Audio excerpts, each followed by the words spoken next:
양심적으로 만약에 보면은 뭐 몸을 갈아서라도 갚아야 되긴 하는데 그렇죠. 사장님한테 제가 뭐 몸을 갈아서 일하세요라고 얘기할 것까지는 없잖아. 내가 채권자가 아닌데.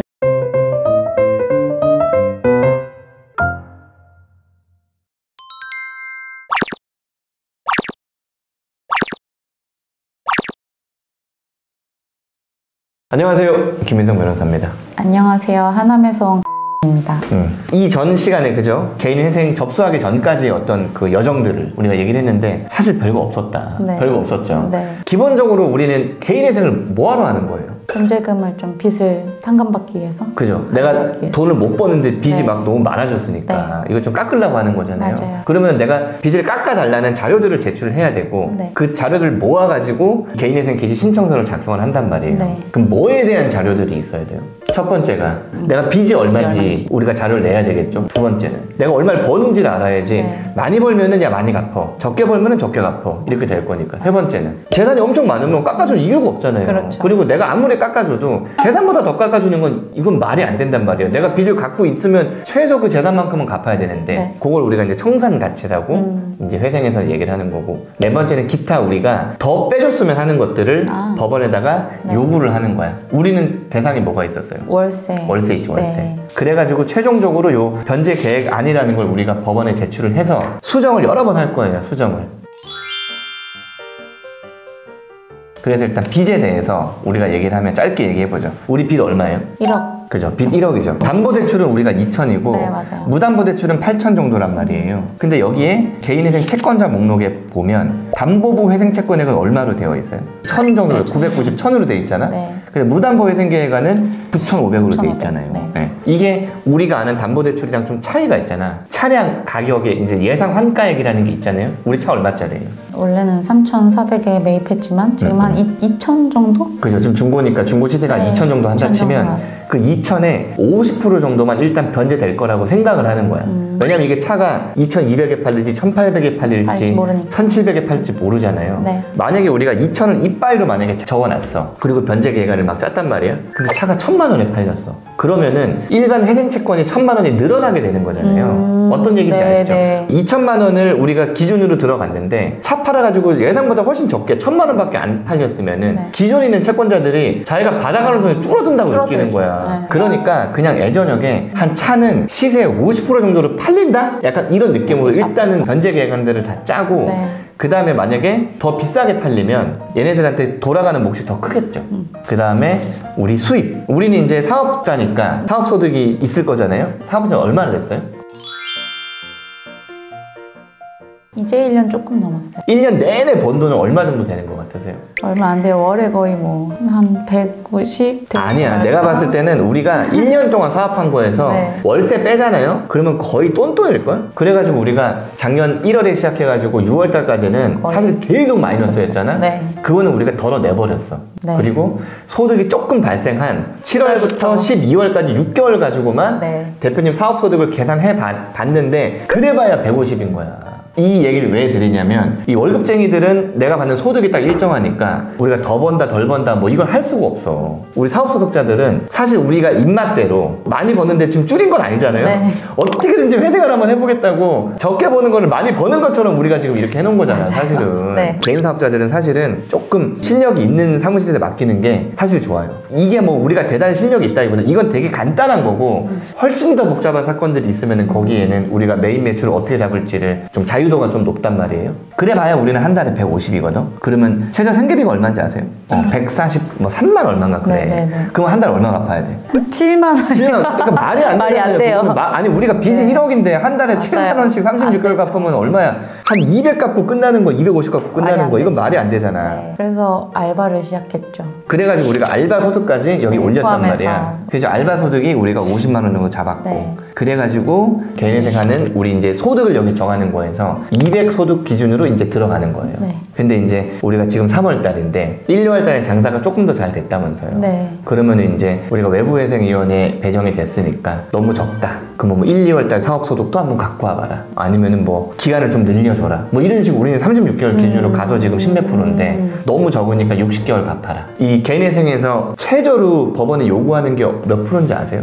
30%. 30%. 보통 법은 30% 요구하거든. 그러니까 우리가 60개월로 찍 늘리면 사실은 30% 근접하게 될 거란 말이에요. 지금 그렇죠. 17%니까.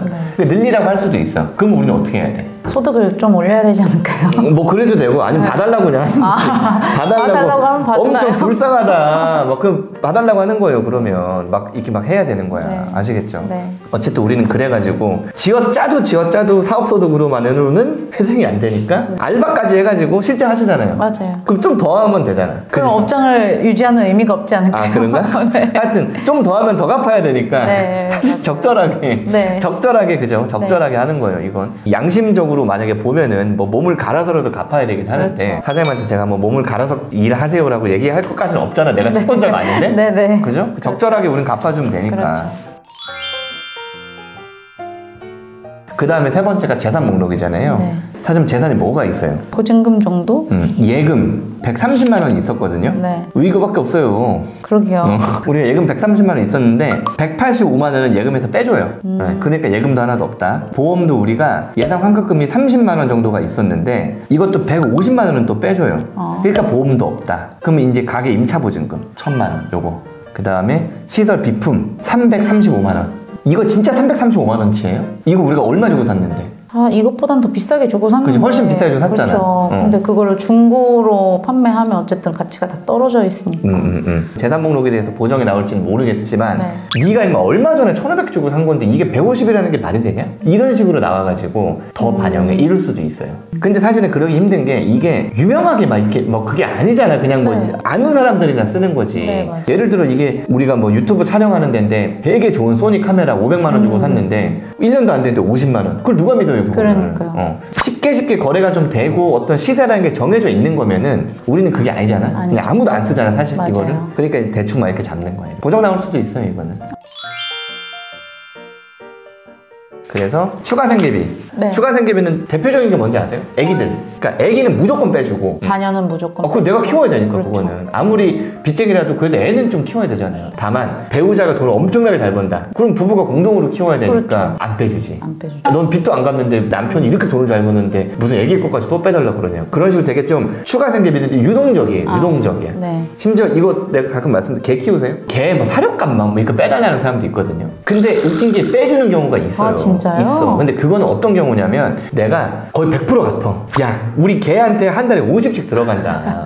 한 30만 빼줘라. 그러면 빼주지. 아, 그러면. 그렇죠. 솔직히 상대적으로 억울할 거 아니야. 그렇죠. 상대적으로. 그렇죠. 여기 20%밖에 안 갚는데 여기는 막 돈 잘 번다고 100% 갖고 있으면 야, 개값이라도 좀 빼달라고 하면 아, 네. 그럼 빼줄 수 있지. 그렇죠. 빼줄 수 있지. 그러니까 되게 유동적인 거야. 이 추가 생계비에 대한 인정 여부는. 네네. 우리는 뭐 월세밖에 없었고 네. 아까 말씀드린 것처럼 한 5만 원만 빼달라고 약간 좀 봐달라고 하는 거지 사실은 안 빼줘도 할 말 없는 그렇죠. 거야. 이렇게 한 거를 구체적으로 적어 놓은 게 이 변제 계획 아니라는 거예요. 그래가지고 이 변제 계획안을 보면 첫 번째 변제 기간이 6월 1일부터 왜 우리가 3월 4일날 신청했으니까 그쵸. 3개월. 6월 4일로 해도 되거든? 근데 그럼 헷갈리잖아요. 그러니까 6월 1일로 그냥 한 거야. 며칠 네. 차이 안 나니까. 그리고 28년도 5월 1일까지 36개월 동안 이걸 운영하면서 얻는 192만 원에서 145만 원 빼기 5만 원. 네. 그래서 한 150만 원 정도를 빼면 한 40만 원, 43만 원 정도를 36회 동안 합쳐서 1,500만 원 갚겠다. 이게 아까 청산가치 1,350보단 크잖아요. 네, 그렇죠. 그러니까 원칙적으로는 이렇게 해줘도 되는 거예요. 해줘도 되는데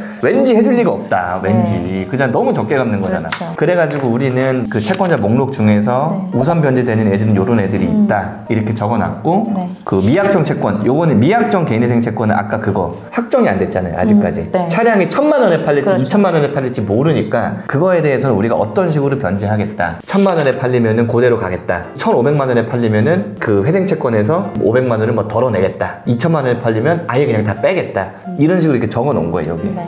최종적으로 우리가 그러면 16%를 갚겠다. 이렇게 돼 있는 거예요. 최종적으로는 9,700만 원 중에 1,500만 원을 갚겠다. 이런 식으로 적어 놓은 거예요. 이렇게 해가지고 변제 계획안을 짠 거고 이거는 사실 생각해보면은 우리가 사장님한테 제일 유리하게 짠 거잖아요. 맞죠. 법원에서 그걸 인정해 줄 리가 없단 말이야. 그렇겠죠. 그러면서 이제 보정이라는 게 나오는 거예요. 야, 헛소리 하지 마, 임마. 월세 빼. 36개월 헛소리야. 야, 6개월 갚아. 너 내가 봤을 때 이거 소득 이거 숨긴 것 같은데 청산가치를 높이면은 우리가 당일 더 갚아줘야 되니까 법원에서 계속 변제를 높이라고 하면서 죄송합니다. 잘못했습니다. 용서해 주세요. 이제 그렇게 하는 거예요. 첫 보정 나오면은 보정서 제출하면서 또 한 달 뒤쯤에 아마 오시게 될 거예요. 네.